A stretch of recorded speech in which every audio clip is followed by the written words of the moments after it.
What's going on, everybody? My name is Jason. Welcome to Redfish Bluefish. It's Friday. It must be Friday because so many people are here knocking at my door, and I'm so happy to see so many familiar names, some new names even, and that always excites me. Let me switch over to the actual window, and we're gonna waste no time. We're gonna jump right in and do something that a lot of people seem to enjoy. We're gonna do our top 10 early birds. These are the first 10 people who were in chat in this live stream long before it even began. Now, this evening's first place winner was easily 4 hours early, three and a half hours early, I think it was. I logged in and I saw the winner, Mridul Singh. Mridul, congratulations, man. Thank you so much for being here so early and checking in and winning first place. In second place, we have Color Guppies. Congratulations, Color Guppies. And in third place, we have Paul Soltero. Thanks, Paul. Congratulations, man. In fourth place, a very familiar name, long-standing friend of mine, Muppet 929. Thanks so much, Muppet. Appreciate it. Fifth place, we have Rockford Fish Keeping. Rockford, congratulations, man. In sixth place, the enigmatic S. S is all you get. S is all you need, apparently. Thanks so much, S. Appreciate you coming by and placing for sixth. Seventh place, EJ Fishes 76. I'm guessing from the name, another child of the 70s. Congratulations. Thank you so much for coming by and placing seventh. Eighth place, a very good friend of mine, Cichlids 23. Thank you so much, my friend, for coming by. That's eighth place for you. Ninth place, Aloha goes out to Shane Furuta. Shane, congratulations, and welcome to ninth place. 10th place, last place, but certainly not least place, another friend of mine, Dragon Lair. Congratulations to everybody who made the top 10 early birds. And if you didn't make the top 10 early birds this time, just come by next time a little bit early, and I'm sure you'll make it. We have, looks like we have 42 people in here right now. We have 30 thumbs up from what I can see. Really appreciate that, guys. Now you can tell from the title of this live stream and from the graphic that I chose to go with, I wanted to talk a little bit about fish prepping. Maybe not so much fish prepping, but fish room prepping. Now a lot of the prepping that we choose to do, what we choose to do when we prep, when we get emergency stuff together to keep our fish alive against one thing or another, a lot of that has to do with where we live and what we face in terms of what to expect. Some places, I mean, let's face it, some places have it really bad. Some places have earthquakes. Some places in California are very prone to fire. I'm not sure if there's a whole lot you can do against earthquakes and fire with your aquariums, but there are a lot of other things we can prepare for and hopefully guard against. Now, one of the things, the major things, in fact, basically the only thing that I face where I live here on South Whidbey Island in Washington State is the very real possibility that at least once a year we're going to lose power due to very high winds. It's super common. It happens every year at least once, sometimes multiple times a year. It's already hit us this year about, what, 2.5 weeks ago, 3 weeks ago. We lost power for just over half a day. I did lose a couple of fish here in the shop. It wasn't anything major. Could have been a whole lot worse, but it got me thinking, I need to start planning for this. You know, when you live where I live, winters aren't particularly bitter, but they can get pretty chilly. So the first thing that you start thinking about is heat, right? And that's the first thing that I started thinking about, heat. How could I generate heat, first of all? I don't know if you guys recall from old live streams that I did. You might recall that this was very much, that this was very much the way, this might remind you of my old fish room. Oops, wait a minute. There we go, sorry about that. This might remind you of my old fish room. I do have a wood-burning stove in my fish room, and I used it plenty of times. We lost power several times at my house, and you know, they're rudimentary. They're a lot of people don't like them. They say, oh, you know, it's going to raise my insurance. It's gonna, you know, it can be dangerous. And yeah, they absolutely can be dangerous. You don't want to be. In fact, I know somebody on the island, a really nice man and a woman, husband and wife, lost their entire home because just before they went to work one morning, they emptied the ashes out, and the fire had been out since like yesterday, like the day prior, the afternoon. There was still a little ember in there, and it was still going, and it caught fire while they were at work, and they lost everything. The entire house went. Luckily, their dog wasn't home. Their dog was, I think it was getting groomed or something like that. But fire can be a major bummer when it springs up where you don't want it. Just ask a couple of friends of mine. But I did use my wood-burning stove to very, very good effect, and it really saved me. It really saved me. Those things can generate tons and tons and tons of heat. Now, I want to switch back to the large view here. There we go. I wanted to switch back to the large view here. I have something down here I'm going to show you in a second. It was actually a gift. It was gifted to me by my father some years back before me and my wife and my son, we were taking a long road trip. And it was really thoughtful of him to kind of present this, you know, as a safety gift, I guess you could call it. But I'm sure you've been to Lowe's or Home Depot. You might not have a wood-burning stove, and you're definitely not going to generate a lot of heat with these things. But I want to show it to you. While you might not have a wood-burning stove in your house, you might be able to get one of these. If you've ever been to Home Depot and Lowe's, you've probably seen these little modular units. They're quite heavy. They're about 20, 30 pounds probably to pick one up. What they are is they're emergency jump starters for your car. They're often they have several roles that they play. They build little lights into them, and they have little plugs sometimes, USB chargers and things like that. I have one down here, and I'll show it to you. This is what they look like.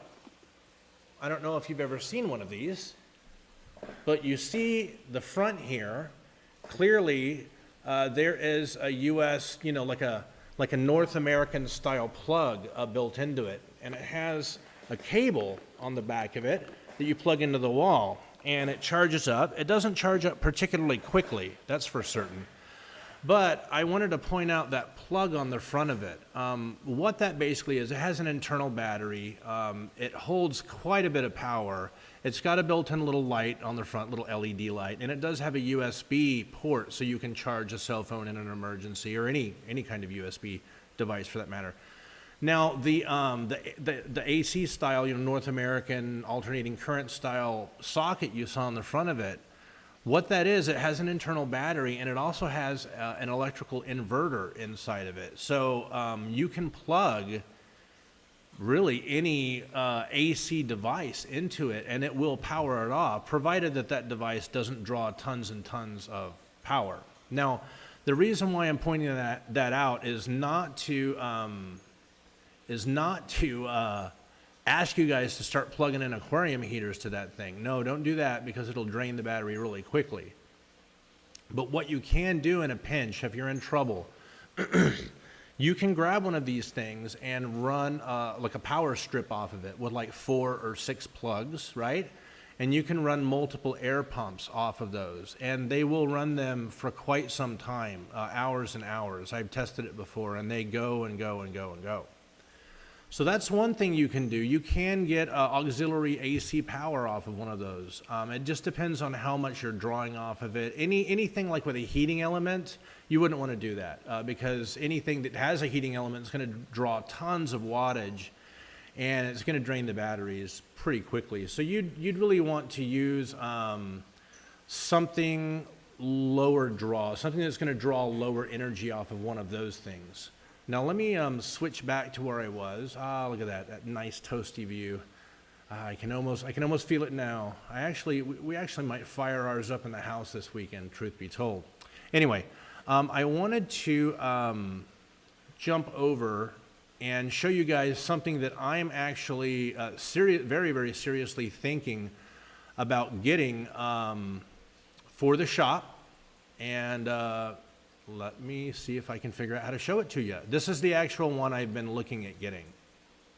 Hey, there we go. It worked.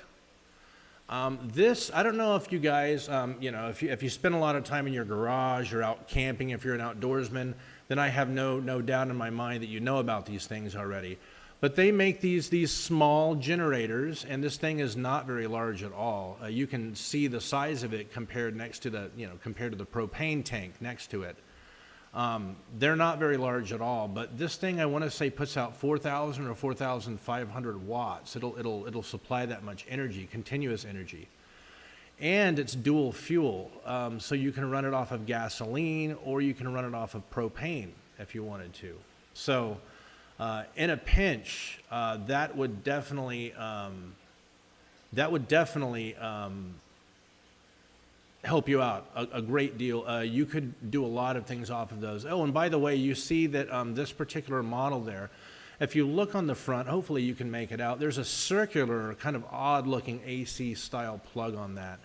That is an RV plug. That's a plug to actually run power to an RV. So clearly, it's pretty versatile. It puts out a pretty decent amount of wattage, actually a high amount of wattage for such a small generator. It's light, it's portable, you can roll it around, and it's only about $500. Now, I don't know if you've ever priced generators. That's a very good price, very, very good indeed. So that's another idea. I don't know if you have a generation worked out for your fish room or your fish shop, your fish store, whatever, but it's definitely something to have a very, very close look at. If you're in danger of losing power and you live, I don't know, in Minnesota, maybe you live anywhere in the northern Midwest, you could very well be in some serious danger if you lose power for any amount of time, and you don't have, a wood-burning stove, something like that. This thing would easily run multiple space heaters. You can pretty much run really anything off of these things. You can run refrigerators off of them, things with heating elements, the things that you normally would never want to run off of anything battery supplied. I see a comment here from John Larson. Yeah, that's a good deal for that Jenny. Yeah, absolutely. $500 for that? I want to say it's $560 or something, to be honest, or $580. But it's still a really good deal for a dual fuel generator. Now, I've messed around with generators a lot. I've researched them quite a bit. You're definitely going to get more power generation and for longer running a Jenny like this off of gasoline as opposed to propane. Now, with that said, it's not a bad idea at all to just go on ahead and if you're going to get a generator like this that's dual fuel, why don't you go on ahead and get you a couple of things, 2 or 3 things of, tanks of propane, and put them in the garage in a shaded place, in a safe shaded place. Often, when we lose power, you can't get gas, right? Because gas pumps run off of electricity. And none of the fuel stations where I live on South Whidbey Island, none of them have their own generation. So when we lose power, you're not getting fuel. You need to have this stuff ready. So that's really one of the main reasons why I'm drawn to the dual fuel setups. I like that versatility. So I see a lot of comments here, a lot of people. Guys, remember, if you have a specific comment for me or a question for me, anything like that, do me a huge favor and always remember, try to remember anyways, to @redfishbluefish. It helps it stand out. Hey, look at that. We got Jack and Dan in here. Welcome, Jack and Dan. I haven't seen you in a while, guys. Anyway, I wanted to talk about generators a little bit. Now, I've priced them out. You can spend as much money as you want on energy generation, no doubt about it. If you want to go real fancy, then you can go with diesel, right? And if you guys don't know a lot about engines, diesels are about 2.5 to 3 times more expensive than gasoline engines. We're talking about generators, cars, anything. If you compare, a gasoline-driven vehicle or device like this against diesel, you're going to pay way more for diesel, and that's because it will literally run forever. It's because gasoline engines are driven off of chains and pulleys and spinning whirring things, pistons that bounce up and down. Diesel engines are not. They are all gears. It's all like really big, interlocking, very, very finely machined gears. And for a diesel engine to even turn over and try to work, the engineering feat, the engineering tolerance is super small. Like, they have to be really finely built for a diesel engine to work. Now, as such, just getting them to even turn over and work and keep running, the quality, it has to be way, way above what you need to, frankly, put into a gasoline engine. Number one. Number two, diesel is very viscous. It's very oil-like. So the fuel itself, as it's getting burned and it's running through the device, the engine, it's constantly lubricating the engine. It's not just fuel; it's lubricant as well. That's another big advantage that diesel has over gasoline and even propane. You'll get tons and tons more life out of it. You'll also spend way more for it up front, and you'll spend much, much more if you ever have to get it worked on and maintained. Diesels are a nightmare to work on. I own one, a 6.7 liter Cummins turbo diesel. It's huge. It's the size of a house. And working on that engine is the stuff of nightmares, trust me. But enough about generators right now. I think this one is what we're going to go with. Oh, I see we have 4,000 surge watts. It's right there on the front. Nice. I think I lied accidentally earlier and said 4,500. Sorry. Well, let me switch back over and see if we can move on ahead. Another thing that a good friend of mine, I've actually owned a couple of these in the past. I always own them for about 6 to 9 months, and I break them.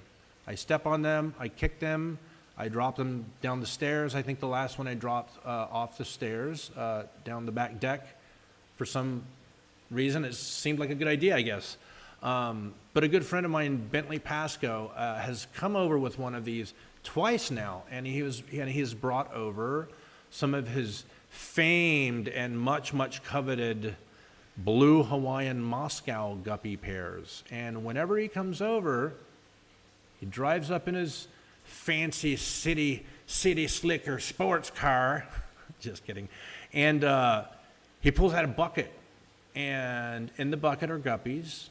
And the guppies are in water.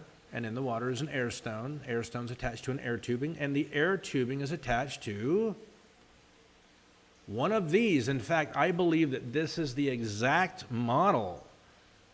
I hope. I hope I'm not accidentally lying again there.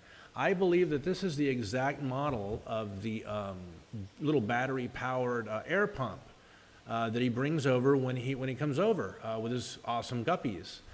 It's the Penplax Emergency Air Battery-Powered Air Pump. A little redundancy there, but okay, I'll take it. You can see they're, almost $15. They're really affordable. That is something really, really good to have in your fish room.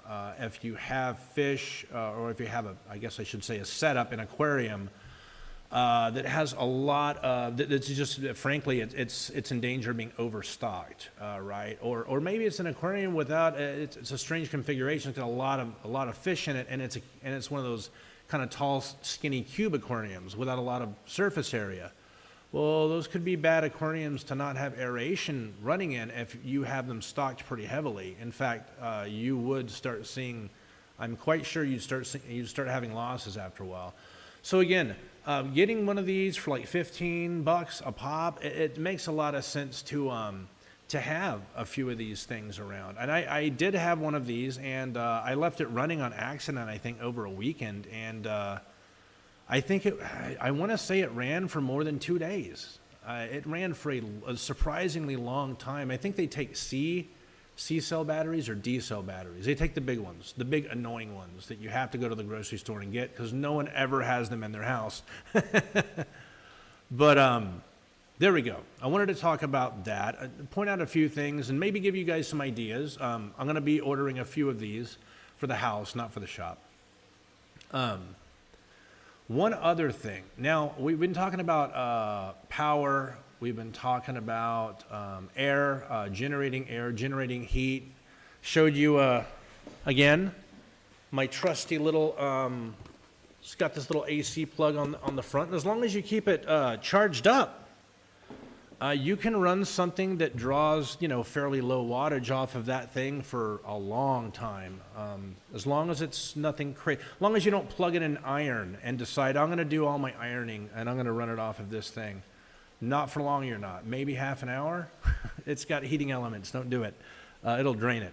Anyway, we've talked about power, air, and making air, and praying for air, and blah, blah, blah. Okay, so guys, we're aquarists, right? We love fish keeping, and fish live in water. And most of the water in our fish rooms are stored in these beautiful, clear glass boxes. Sometimes those glass boxes break. More often than not, they don't break, they actually spring a leak. Now imagine this, you walk into your fish room that's in the basement, right? You have a drain in the basement, if you're a wise man. Usually those drains don't handle a ton of water, but for some reason, it's not draining.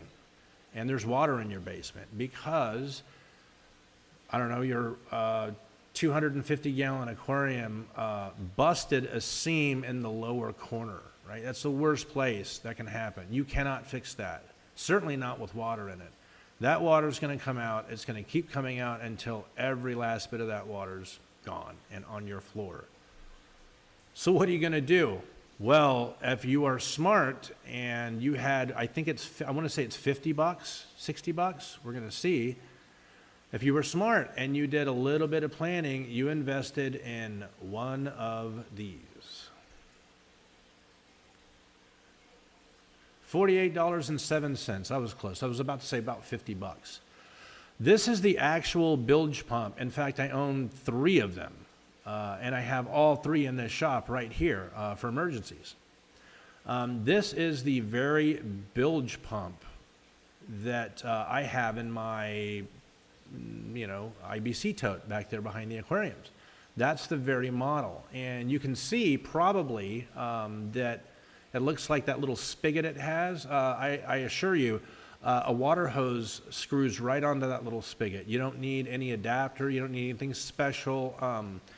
You can plop this thing, however you want to say it, plop it, I guess splash it down in your basement that's flooded, right? You can just put it down, connect a water hose to it, run that water hose out the window, plug that thing in, and it will absolutely pump every last bit of water out of that basement really quickly. Trust me, this thing can move water. I have 3 of them because I have to have a bilge pump because I use only RO water. I RO all my water, I remineralize it, I recarbonate it to the parameters that I need and that I like in my IBC tote. Well, then I need to get it out of there, right? Well, how much of a bummer would it be if I had tons of work to do? I don't know, something big was going on. I had to get, I had the water all made up and I had to get out of there. I need to get it into a 280-gallon aquarium or whatever.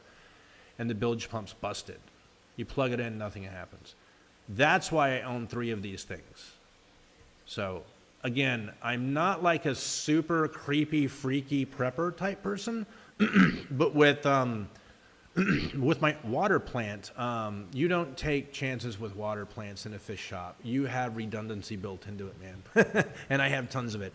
But I wanted to point this out. And point out to you guys that often flood management, having equipment on hand to mitigate having floods in your fish room or your fish basement. If you're really cool guy, really lucky guy, you're one of those lucky people that has actually a fish basement.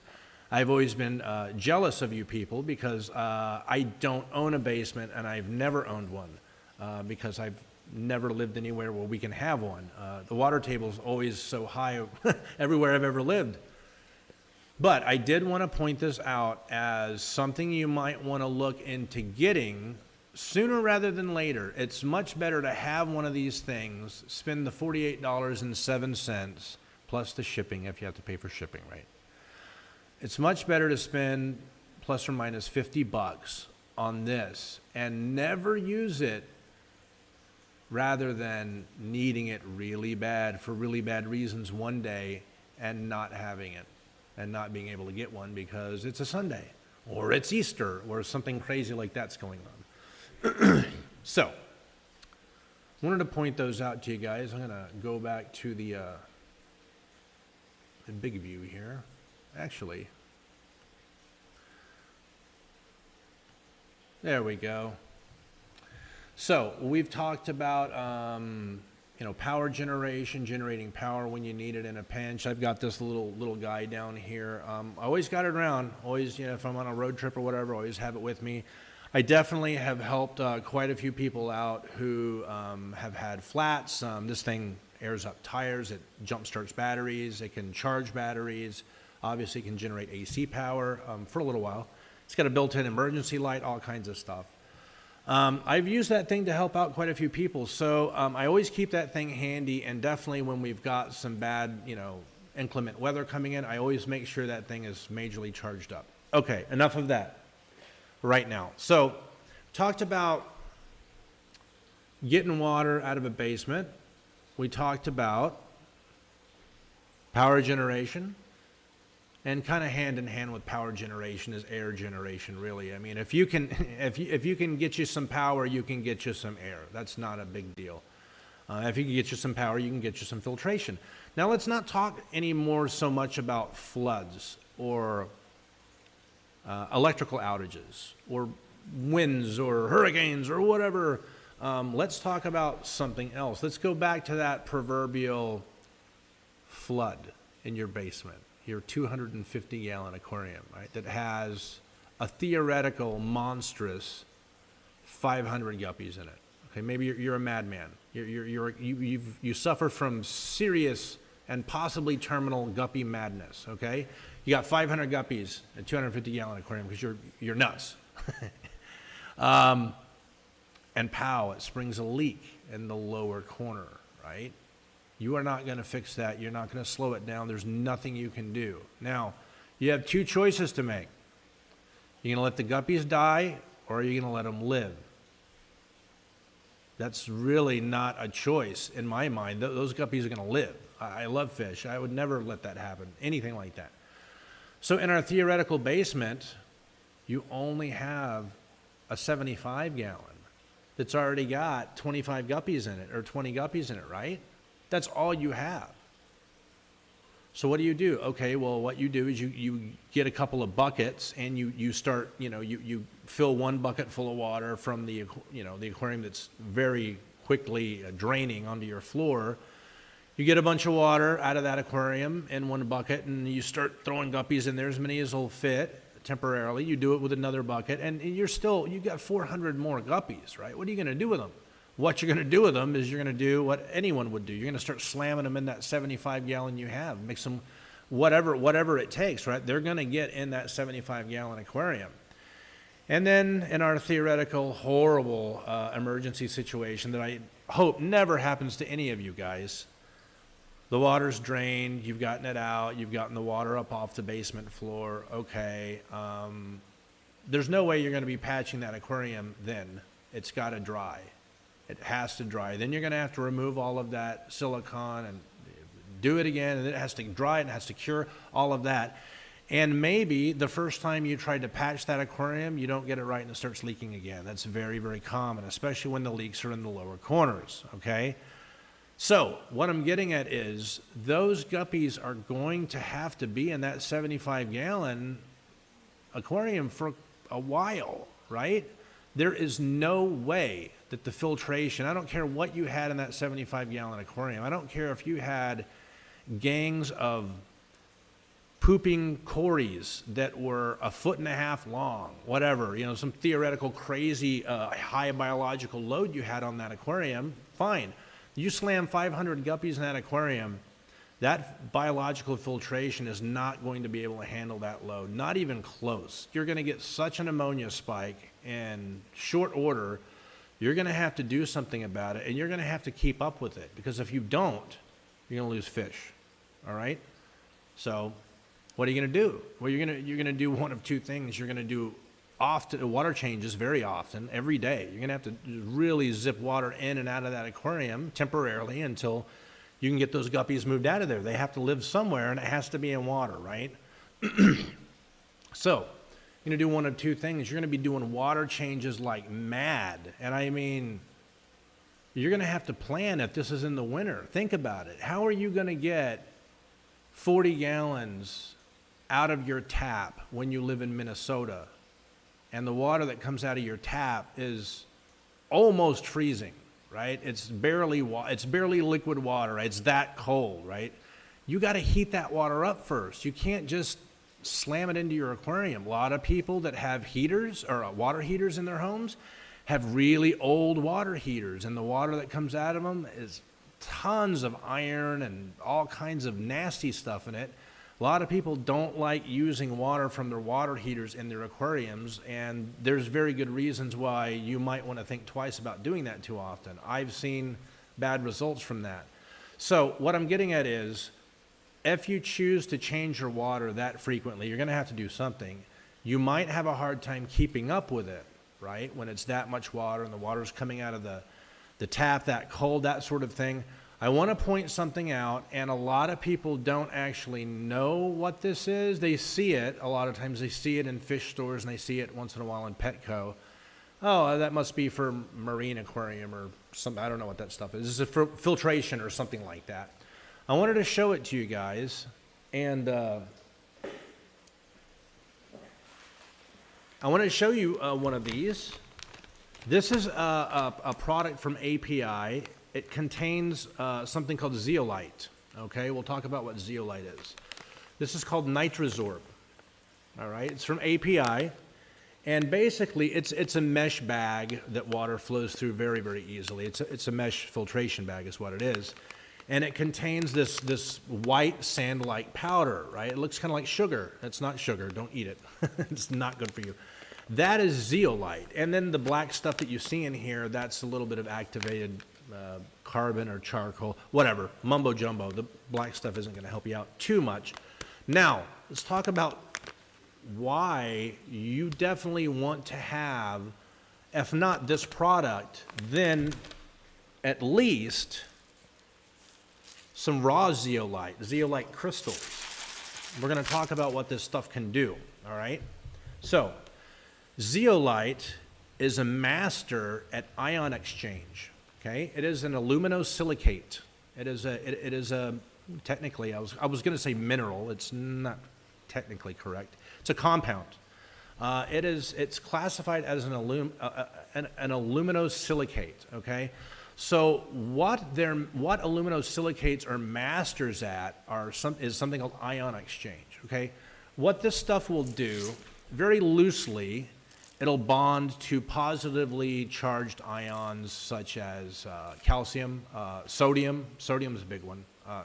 Zeolite very, very readily bonds to it. It's actually very porous. It's a very porous substance.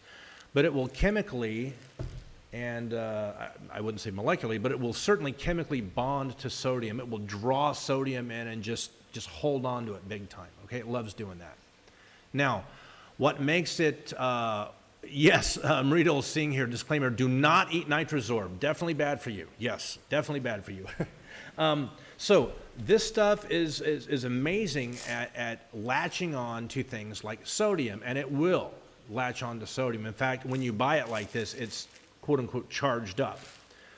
What it will do very, very readily and very efficiently, more efficiently than anything you've ever seen, when you put it in aquarium water, specifically into a filter, it works much, much better with filter when water's running through it. What it will do, anytime ammonia or ammonium comes into contact with that zeolite will release one ion of sodium and latch onto that ammonia or ammonium and will not let it go. So that's what we mean when we say this is all about ion exchange. That this stuff is a master at ion exchange. In fact, that is its main function.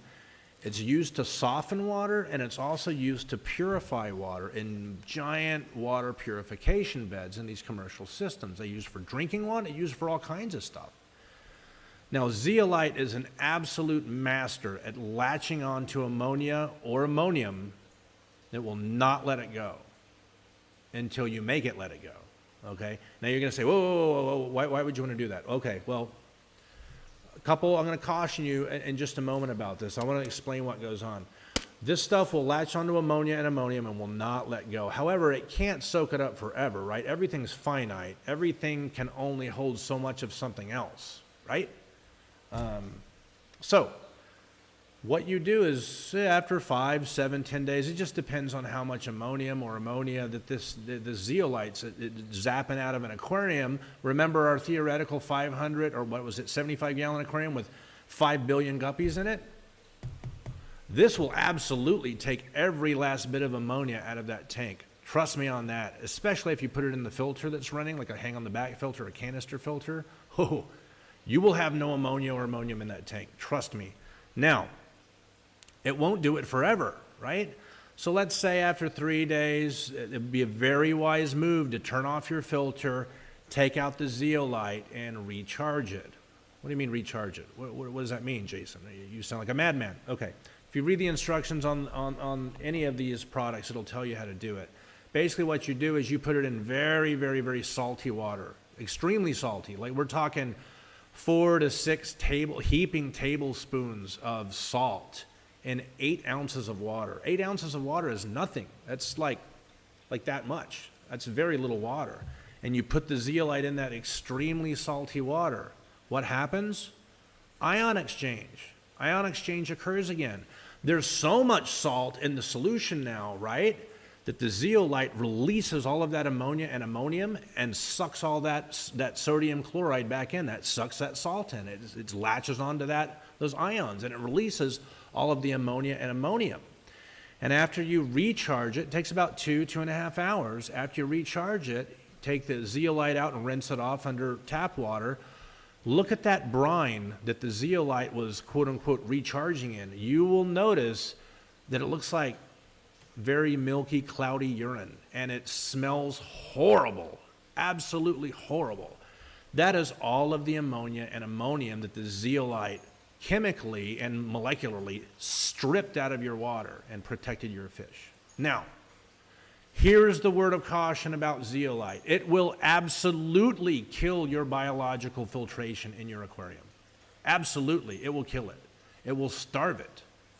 Your bacteria, your anaerobic bacteria, your aerobic bacteria, your nitrosomonas, your nitrobacter bacteria, the bacteria that rely on ammonia to nitrite, nitrite to nitrate, that cycle to live, very much a part of your aquarium. This stuff will kill them. It will absolutely outcompete them. They don't stand a chance against this stuff. They will not get a single little taste of delicious, delicious ammonia. And after a week or 2 of that, they will die. And you will have to recycle that aquarium again. So that is a word of warning on zeolite there, and nitrosorb and any of the other stuff that we might choose to use when we get in trouble. Now, the last thing that I want to go into about ammonia, and then we'll wrap it up. I'm going to wrap it up a little bit early this time.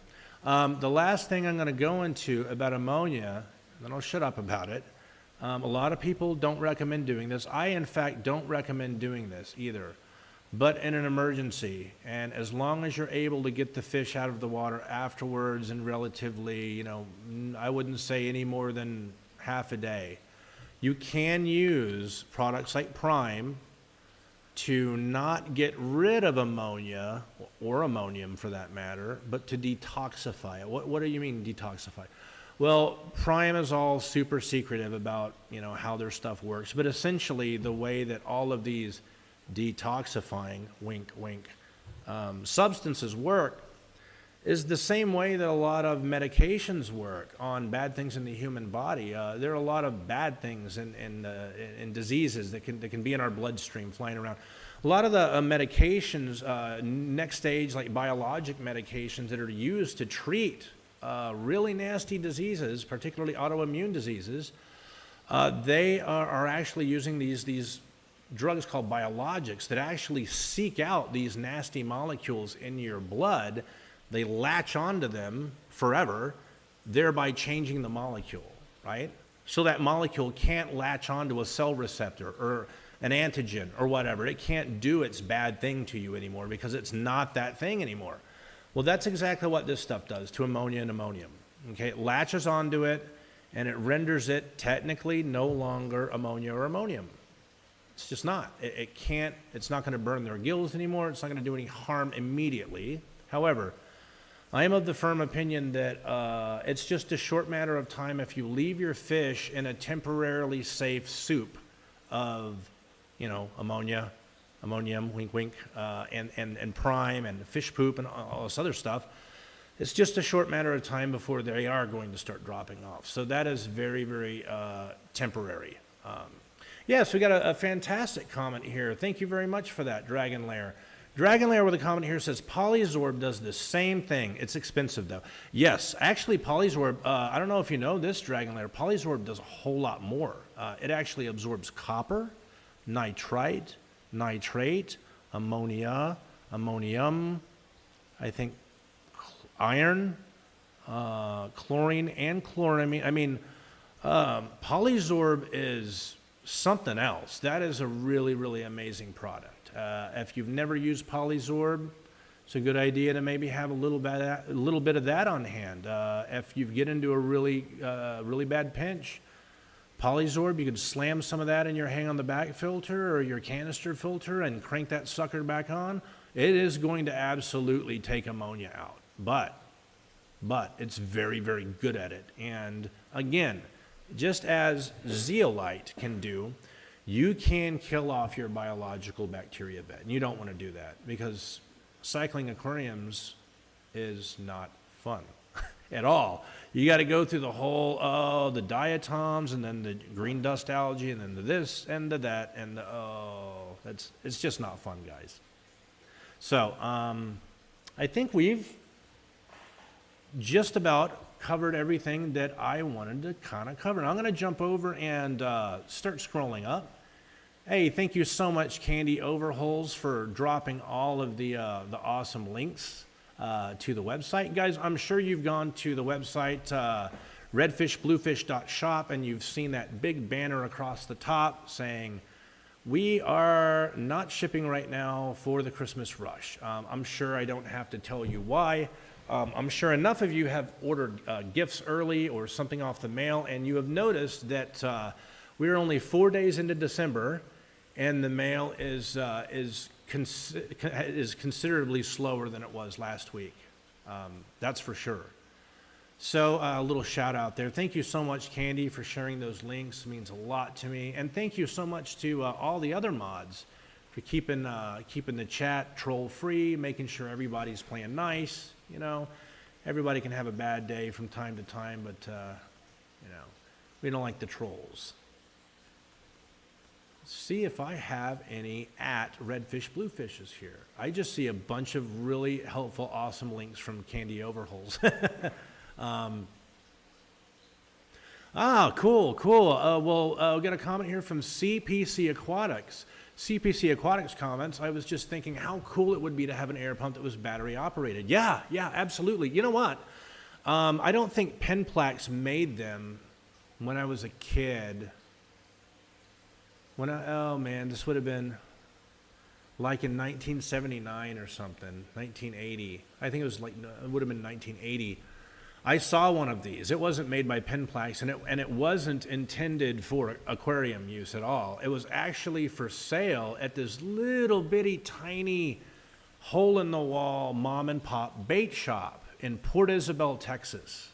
I don't know if we have any Texans in here, but I am originally from the Rio Grande Valley, in the great state of Texas. And when I was a little kid, 1979, 1980, I was with my dad, and We're out there at a bait shop, and I saw one, and it was considerably larger back then than the Pinplax, than the relatively compact Pinplax model that I showed on the screen a little while ago.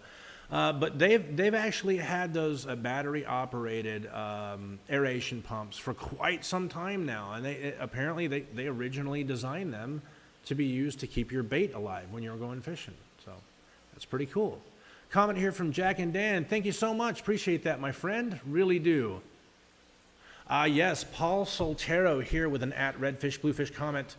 Paul says, living in coastal North Carolina, there's always the chance of a hurricane during the summer. You need some kind of generator. Yes, Paul, you absolutely do. I believe that 100% of the way, because like I just said, I'm a Texan, and you know, Texas gets hammered by hurricanes too. At least the Gulf Coast does.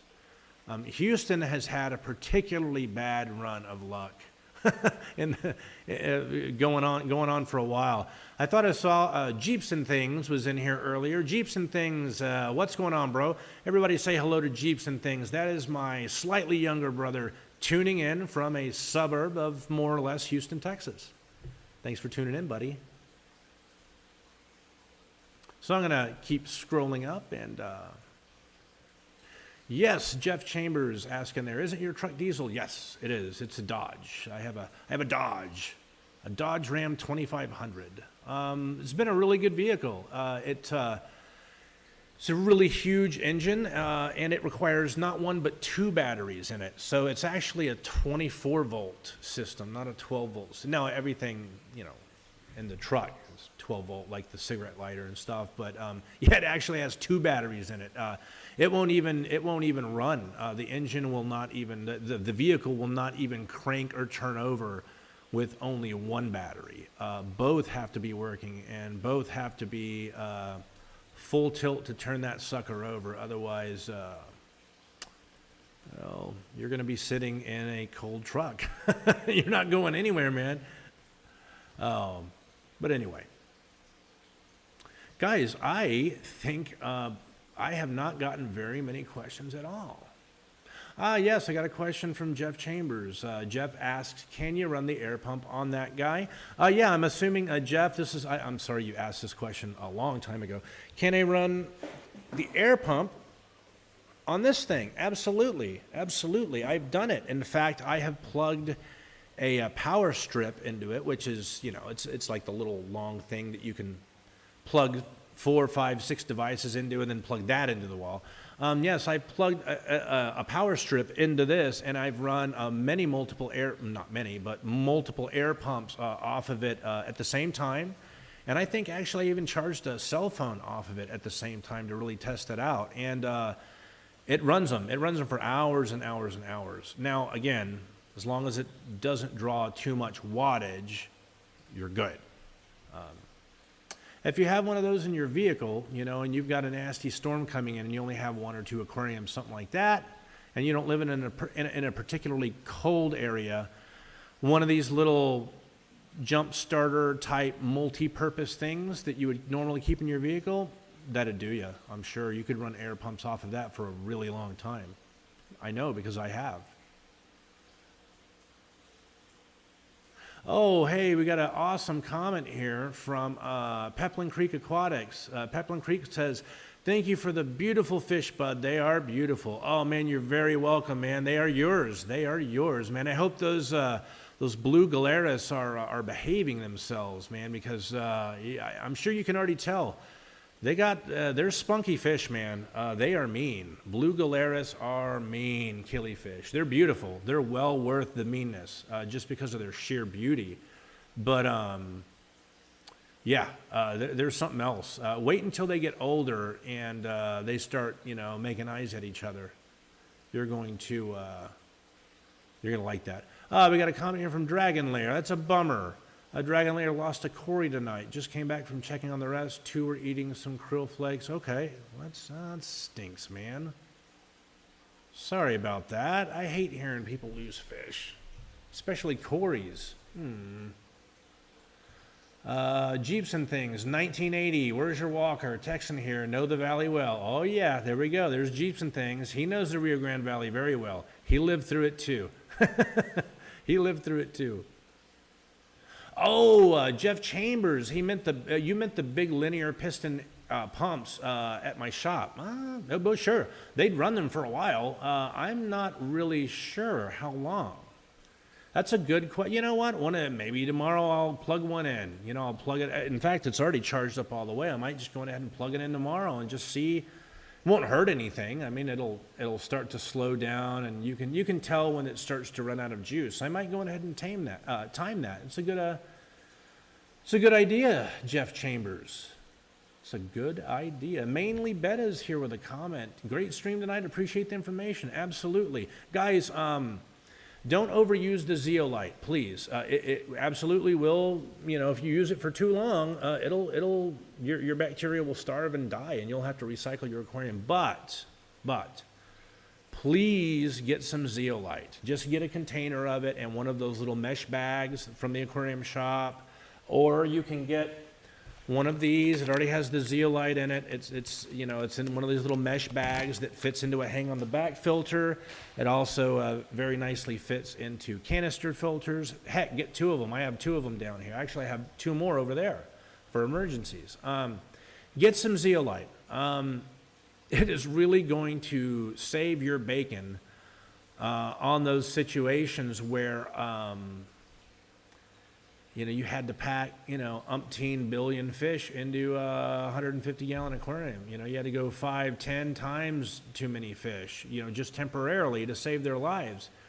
You are going to regret it if you didn't spend the $10 or $20 on getting you some zeolite and just sticking it in the closet for that unlikely but horrible scenario should you ever run into it.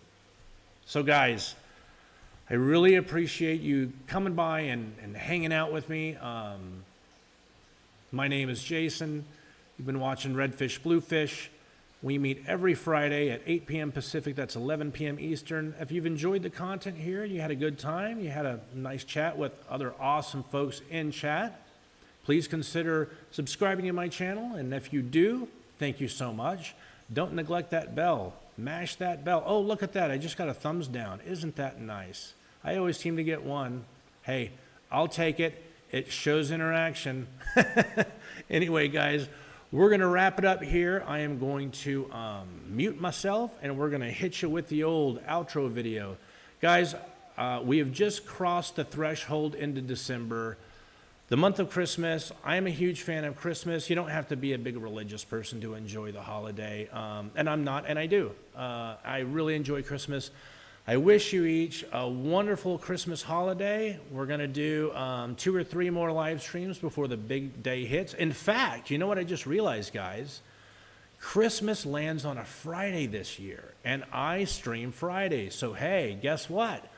I guess I get to do a Christmas stream with you guys. So I'm really looking forward to that. So I'll wrap it up here. I wish you all peace, love, and happy fish keeping.